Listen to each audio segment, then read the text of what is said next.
De vuelta con ustedes, Mañana en Casa TV quiere invitarles a la conferencia que fue dada aquí en Santo Domingo, auspiciada por Iniciativas para República Dominicana. En esta conferencia vamos a conocer ciertos aspectos de nuestro patricio Juan Pablo Duarte. Adelante.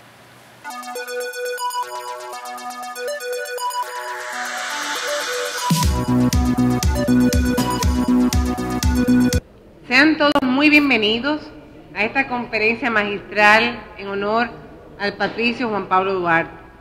Unas palabritas redactado porque una ocasión así amerita algo más digno. Juan Pablo Duarte es el dominicano por excelencia. Su vida ha sido testimonio radiante, el de un ser humano que supo descubrir cuál era el propósito de su vida: forjar una nación con los más sublimes valores que fueron consignados por la eternidad en el escudo, cobijado por la Santa Cruz y la palabra de Dios que ampara la bella bandera dominicana. Las palabras Dios, patria y libertad. Su ideal lleno de amor hacia aquellos con quienes compartía esta bella tierra, así lo reflejan sus palabras inmortales. Dios ha de concederme bastante fortaleza para no descender a la tumba sin dejar mi patria libre, independiente y triunfante. Luis de León, a quien antes de dar lectura a su hoja de vida, le pido un fuerte aplauso. Quiero tratar con ustedes sobre el pensamiento duartiano en la identidad nacional, en los orígenes de nuestra cultura política. Decía Duarte que en Santo Domingo no hay más que un pueblo que desea ser y se ha proclamado independiente de toda potencia extranjera, y una fracción miserable que siempre se ha pronunciado contra esta ley, contra este querer del pueblo dominicano, logrando siempre por medio de sus intrigas y sórdidos manejos adueñarse de la situación y hacer aparecer al pueblo dominicano de un modo distinto de como es en realidad. Esa fracción, o mejor diremos, esa facción, es y será siempre todo menos dominicana. Así se la ve en nuestra historia, representante de todo partido antinacional y enemigo nato, por tanto, de todas nuestras revoluciones, y si no, véase ministeriales en tiempo de Boyer y luego rivieristas, y aún no había sido el 27 de febrero cuando se le vio proteccionistas franceses y más tarde anexionistas americanos y después españoles. En esta frase expresa el sentir del pensamiento político del general Juan Pablo Duarte y Díez, forjador de nuestra nacionalidad, siendo el más puro y sacrificado de los fundadores de la República Dominicana, caracterizado por poseer una constitución moral inquebrantable, proponiéndose sacrificarlo todo en aras de su ideal, y no transigió con soluciones mediatizadas.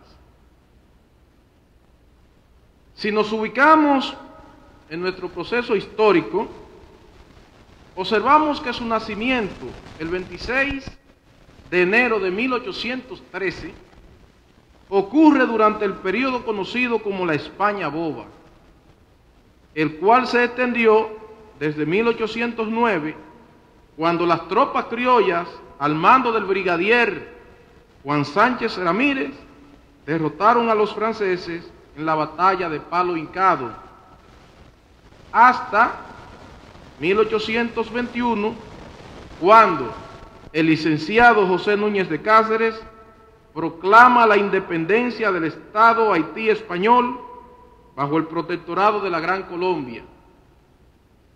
esta independencia se conoce como efímera, ya que el 9 de febrero de 1822 era desconocida por Haití, llevando a cabo su ocupación, que se prolongaría por 22 años y durante la cual no pudo observar ninguna medida destinada a favorecer a su país y a sus compatriotas, pues todas tendían a borrar la nacionalidad dominicana y a reforzar la coyunda que había sido impuesta por la fuerza de un ejército de 20,000 soldados. Esos acontecimientos incidieron en su personalidad y contribuyeron a forjar su carácter. La siembra en su conciencia de los dogmas cristianos durante la infancia en su hogar encontró terreno fértil al desarrollarse la lucha política y fue de los elementos ideológicos que, extraídos del pasado dominicano, sirvió como una de las bases de su concepción de la nacionalidad y de la elaboración de sus símbolos. Así, observamos cómo la bandera dominicana fue descrita en cuartos encarnados y azules, atravesados por una cruz blanca en el juramento trinitario, y a seguida les dijo a sus correligionarios: no es la cruz el signo del padecimiento, es el símbolo de la redención. Queda bajo su égida constituida la trinitaria, y cada uno de sus 9 socios obligados a reconstituirla mientras exista uno, hasta cumplir el voto que hacemos de redimir la patria del poder de los haitianos. Y partiendo de ese estudio, de esa visión que tenía Duarte de la idiosincrasia del pueblo dominicano, tomó ese aspecto religioso del pueblo dominicano para fundamentar su pensamiento político. Y no en vano, las palabras sacramentales que tocaron como lema comienza primero con Dios, luego con la patria y la libertad, que estuvo fundamentada, obviamente, como lo vamos a ver posteriormente, en la influencia que tuvo el movimiento romántico en Europa sobre su formación académica y por ende política.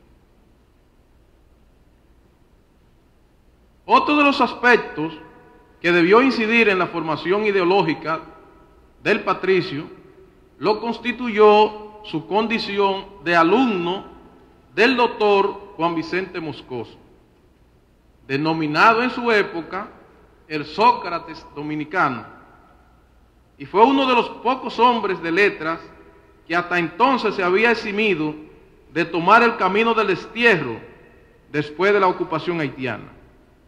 En la postrimería de la España boba se desempeñó como rector de la universidad y disfrutaba de amplio crédito intelectual. Fue compañero de Núñez de Cáceres al proclamarse la separación de España y unión a la Gran Colombia, y los indicios lo involucran al intento de levantamiento contra el dominio haitiano de 1824, denominada Revolución de los Alcarrizos. Pero su prestigio era tal que, fuera por insuficiencia de pruebas o por no lastimar el sentimiento público, su procedimiento fue soslayado, pese a que el asunto condujo al patíbulo a otros 4 dominicanos. Probablemente, a través de sus orientaciones, haya recibido una vívida versión de las inquietudes políticas y culturales que se soliviantaron la lánguida atmósfera ciudadana de Santo Domingo a partir del restablecimiento de la Constitución de Cádiz de 1820. Pero lo que tuvo un valor esencial y decisivo en la formación de los cimientos ideológicos del futuro patricio fue el viaje de estudios al Viejo Mundo, al cual lo envió su padre a fin de abrirle horizontes más amplios que los que podía contemplar en su país, donde ellos eran cada vez más estrechos y nebulosos. Cuando abandona el país que considera su patria, lleva grabado una serie de incidentes, como por ejemplo, una frase donde resaltaba: esa deuda no es dominicana, sino haitiana, refiriéndose al caso del 3 de julio de 1825, en que una formación naval francesa compuesta de 3 navíos y 6 fragatas presentó al presidente Boyer un ultimátum que éste acató, donde se comprometía a pagar una indemnización de 150 millones de francos a los herederos de los antiguos colonos de Saint-Domingue, y para cumplir ese oneroso y antipatriótico compromiso, el gobernante haitiano promulgó un código rural basado en el trabajo forzado como fórmula de elevar la productividad de la agricultura, al tiempo que anunciaba a los habitantes de esta parte de la isla que tendrían que pagar una parte sustancial de lo que era ya deuda de Haití con Francia. Otro aspecto fueron los efectos negativos de la promulgación de la ley del 8 de julio de 1824, que perjudicó a cientos de familias con las confiscaciones de sus tierras. La imposición del idioma francés en los actos oficiales y en la enseñanza. La implantación del servicio militar obligatorio, que obligó a la clausura de la Universidad de Santo Domingo. Y como colofón, el capitán del barco le preguntó si a él no le daba pena decir que era haitiano. Y él le respondió: yo soy dominicano. El capitán le ripostó en tono hiriente: tú no tienes nombre, porque ni tú ni tus padres merecen tenerlo, por cobardes y serviles. Inclinan la cabeza bajo el yugo de sus esclavos. Ante ello, juró probarle al mundo entero que no tan solo teníamos un nombre propio, dominicanos, sino que nosotros éramos dignos de llevarlo. Este incidente se ha tomado como referente para indicar el momento en que el padre de la patria jura luchar contra la dominación, y que ha sido tomado como tesis para sostener que el sentimiento antihaitiano fue el único móvil de la lucha que culminó con la proclamación de la República Dominicana el 27 de febrero de 1844.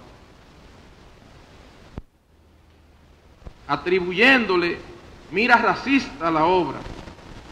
Sin embargo, en una reseña que hizo José María Serra en su opúsculo Apuntes para la Historia de los Trinitarios, contraviene la misma cuando expresa, cito: nada haremos, querido amigo, con estar excitando al pueblo y conformarnos con esa disposición, sin hacerla servir para un fin positivo, práctico y trascendental. Entre los haitianos y los dominicanos no es posible la fusión. Yo admiro al pueblo haitiano desde el momento en que, recorriendo las páginas de su historia, lo encuentro luchando desesperadamente contra los poderes excesivamente superiores, y veo cómo los vence y cómo sale de la triste condición de esclavo para constituirse en nación libre e independiente. Les reconozco poseedor de dos virtudes eminentes, el amor a la libertad y el valor. Pero los dominicanos, que en tantas ocasiones han vertido gloriosamente su sangre, lo habrán hecho solo para sellar la afrenta de que en premio de sus sacrificios le otorguen sus dominadores la gracia de besarles la mano. Si los españoles tienen su monarquía española y Francia la suya francesa, si hasta los haitianos han constituido la República Haitiana, ¿por qué han de estar los dominicanos sometidos ya a la Francia, ya a España, ya a los mismos haitianos, sin pensar en constituirse como los demás? No, 1000 veces, no más dominación. ¡Viva la República Dominicana!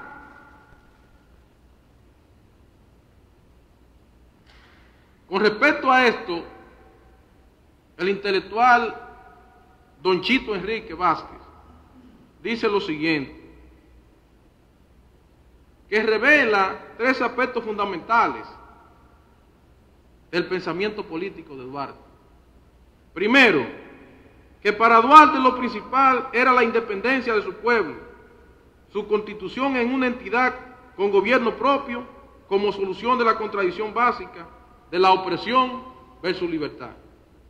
Segundo, que era un conocedor de la historia haitiana, tanto como la dominicana, razón por la cual solo menciona 2 ejemplos, además de Haití, Francia y España, únicas potencias que establecieron su dominación colonial en la isla. Y tercero, que no odia, sino admira al pueblo haitiano, actitud que explica la alianza que hicieron los trinitarios con los haitianos del movimiento de la Reforma en 1843.